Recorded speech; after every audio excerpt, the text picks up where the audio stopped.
Bismillahirrahmanirrahim. Rabbi Zidni Ilma. Assalamu alaikum viewers. As I have in my another video talked about William Shakespeare, today I have chosen one of his most famous tragedy, that is Macbeth. As you all are familiar, Macbeth was the king of Scotland and this story revolves around him. Macbeth was published in 1606 and this is a play about lust of power. There are few characters in this important character in this play. What are those? Let me tell you about that. This play was performed, this is the setting of the play is Scotland, and this is the time when Scotland was ruled by the king, and Macbeth was at that time Thane of Glamis. So the country had faced many problems. What was that? There were some skirmishes on the border of Scotland. These were with the Norwegian border. Some Norwegian, they were interrupting in the affair of the state. So Macbeth was sent by the king to settle those conflicts. Macbeth, along with his army, he went there and there was a war, and he fought that war with those people, and this was the time that he won. And this was on two separate borders of Scotland, so he won that war. Macbeth was accompanied by his friend. So let me tell you about first of all, let me tell you about the name of those important characters which were in the play. King of that country was Duncan. King Duncan was king of that country, Scotland. There was another character, Macduff. He was also a brave person. He was noble man, and he was brave. Originally fought alongside Macbeth. He was loyal to King Duncan.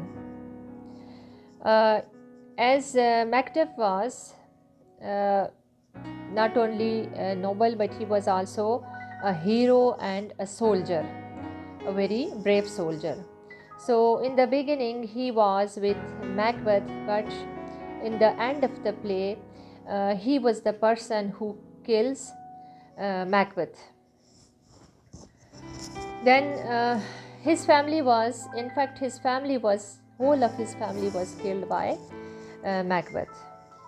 So he was, it is said about him that not of woman born, presumably born by C-section. Then there is Macbeth and his wife, Lady Macbeth.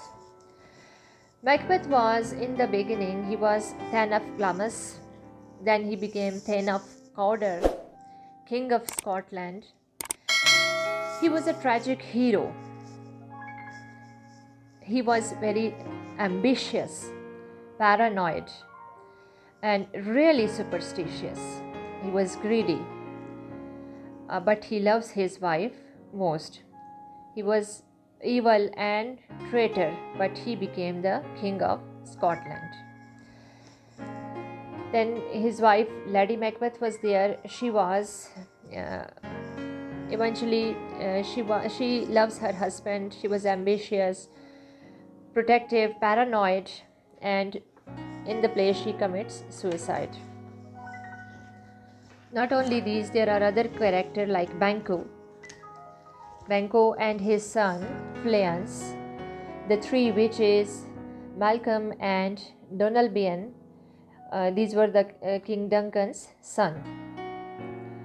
Now there are other more than 20 characters in this play, but these are the important characters that I have mentioned their name. So let me start the story, how the story begins.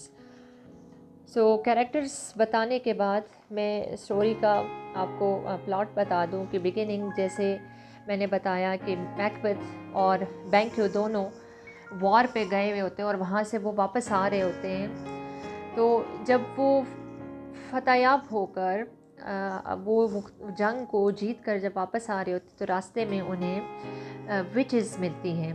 जंगल से गुज़र रहे होते हैं तो उन्हें 3 witches मिलती हैं और वो विचेस उसे प्रोफेसी करती हैं। They are in a welcoming note, they are telling Macbeth again and again, बार बार उसे कहती हैं कि you are thane of Glamis, thane of Cawdor. तो उस पर मैकबेथ हैरान होता है और उनसे पूछता है, मैकबेथ उनसे कुछ क्वेश्चंस करता है, लेकिन फिर वो उसे कहती हैं कि you will become the king of Scotland. ये उनकी प्रोफेसी होती है। और उसके साथ साथ वो बैंको को भी प्रोफेसी करती हैं। बैंको भी एक जनरल था और उसको भी प्रोफेसी करती हैं। उसे कहती हैं कि in your descendants there will be the kings of Scotland. कि बैंको तो किंग नहीं बनेगा मगर उसके डिसेंडेंट में स्कॉटलैंड के किंग्स बनेंगे।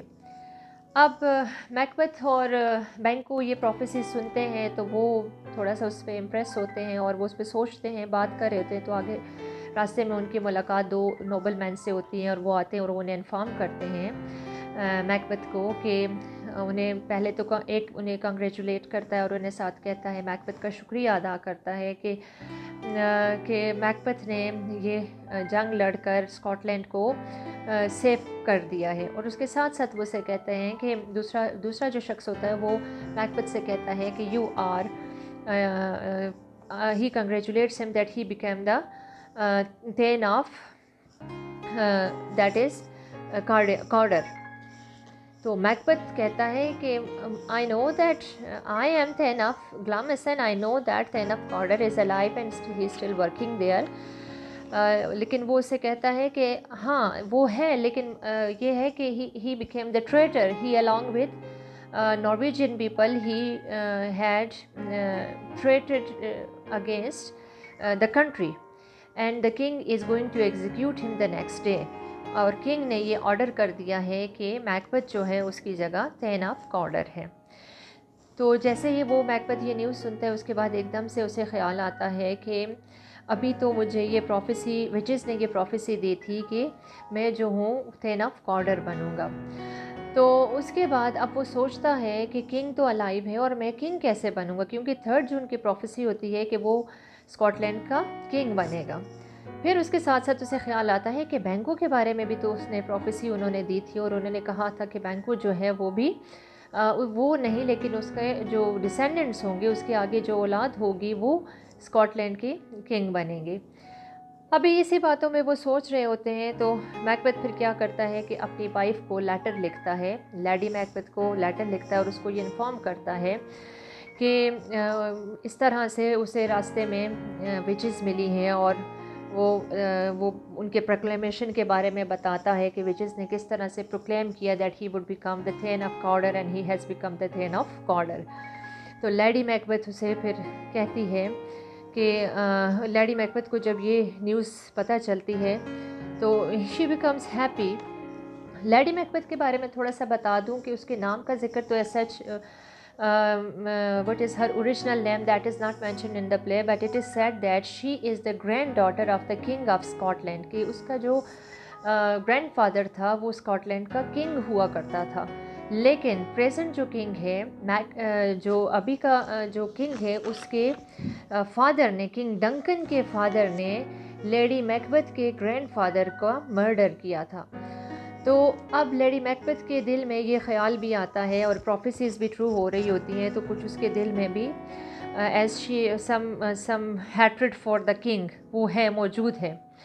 तो लेडी मैकबेथ जो है अब वो जब वापस आ जाता है, मैकबेथ वापस अपने घर आता है तो उसके बाद एक मैसेंजर आता है और उनके घर में लेडी मैकबेथ को इन्फॉर्म करता है कि किंग जो है वो विज़िट करना चाहता है उनके कैसल में, किंग आना चाहता है। तो लेडी मैकबेथ और मैकबेथ किंग का वेट करते हैं। किंग आता है उनके घर और वो after the dinner when the king goes to sleep, तो लेडी मैकबेथ मैकबेथ से कहती है कि you should kill the king, कि इस किंग को मार देना चाहिए। मैकबेथ ऐसा नहीं करना चाहता, he does not want to kill the king, लेकिन लेडी मैकबेथ उसे हार्श वर्ड्स कहती है कि that you are coward and I have married a coward man.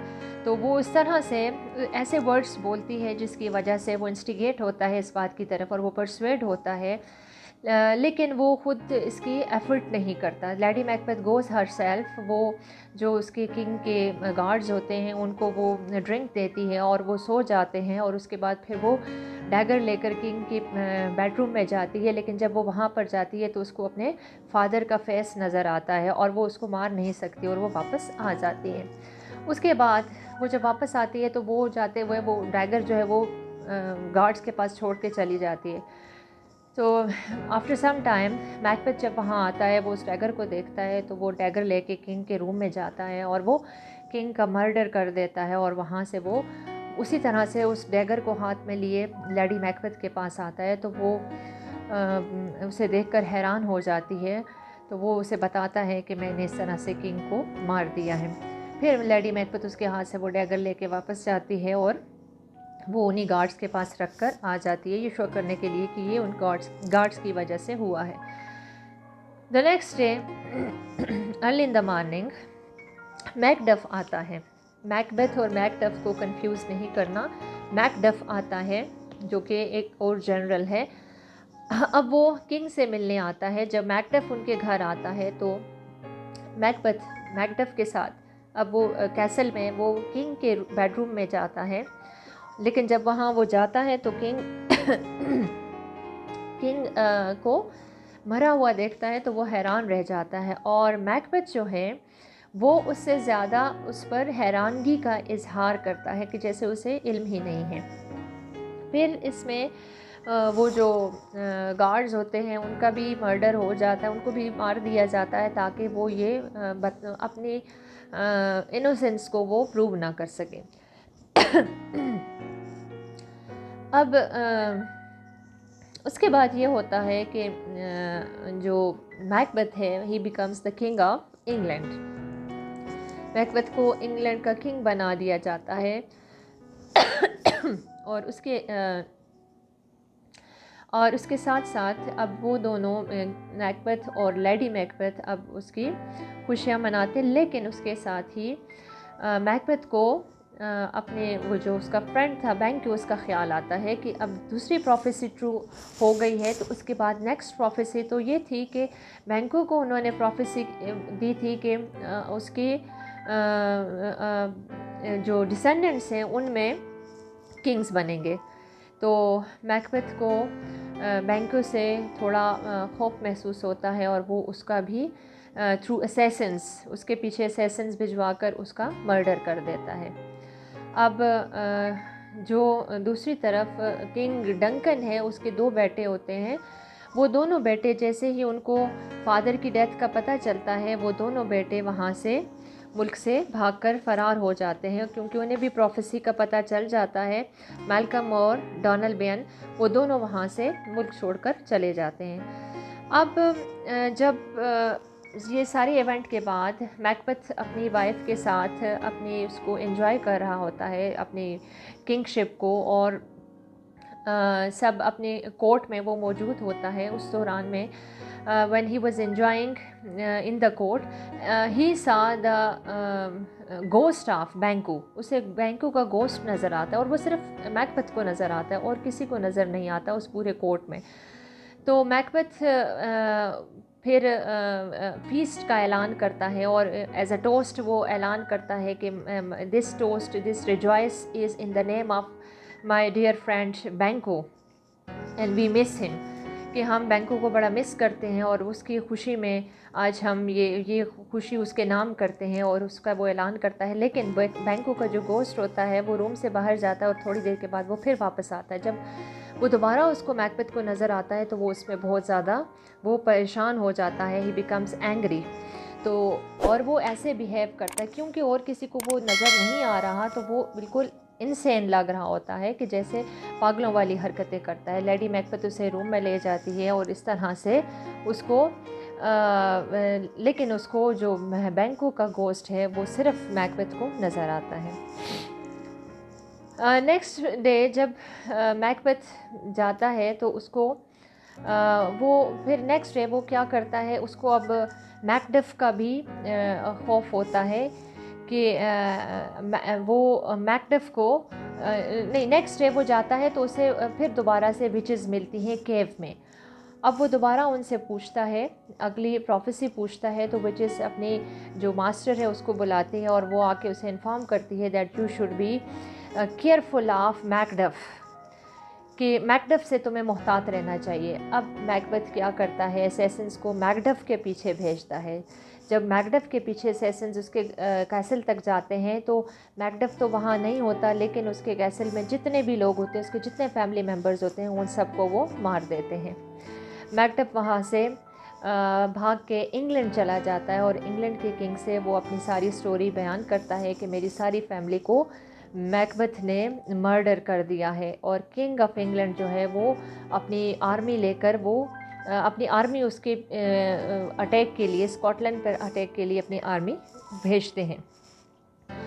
तो इस दौरान में जो लेडी मैकबेथ होती है वो she is suffering with the guilt of killing the king. उसको वो बार बार उसको ये बात अब गिल्ट महसूस होती है कि उसने किंग का मर्डर किया है, और वो बार बार अपने हाथों को धोती है और बार बार ये कहती है कि ब्लड उसके हाथों पर है और अभी तक उसके हाथों से ये ब्लड नहीं हट रहा। कई डॉक्टर्स उसका ट्रीटमेंट करते हैं लेकिन उसका ट्रीटमेंट हो ही नहीं सकता, because she is suffering this because of this guilt that is in her mind and in her soul.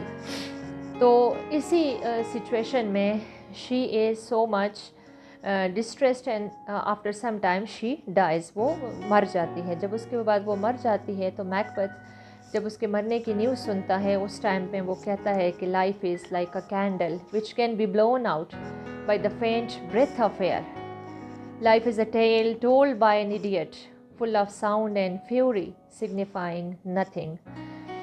तो इस एक्सट्रीम एंगर के बाद जब उधर से मैकडफ आर्मी लेकर स्कॉटलैंड पर अटैक करने आता है, मैसेंजर आता है और किंग को इन्फॉर्म करता है कि वुड्स में ऐसे लग रहा है कि जैसे सारी की सारी वुड्स खुद ब खुद मूव करना शुरू हो गए हैं। और बाद में पता चलता है कि जो इंग्लैंड की आर्मी है उन्होंने अटैक कर दिया है स्कॉटलैंड पर, और इसके as a result of this Macduff kills Macbeth का मर्डर करता है। और उसके बाद मैकबेथ का सर लेकर वो किंग डंकन के बेटे मैल्कम के पास जाता है, और उसके बाद मैल्कम जो है वो स्कॉटलैंड का किंग बन जाता है। लेकिन बाद में ये बताया जाता है कि later on in the later years Banquo के जो डिसेंडेंट्स थे they remained the king of Scotland, वो भी स्कॉटलैंड के किंग बने। और इस तरह से वो जो विचेस की प्रोफेसी थी वो पूरी हुई। And due to the lust for power, lust for wealth, we can say that a noble person Macbeth has ruined his whole life, and he was persuaded not only by witches but also by his wife. So this is the tragedy of Macbeth. Hope you would have enjoyed it. Please like and subscribe my channel. We will meet again. Thank you.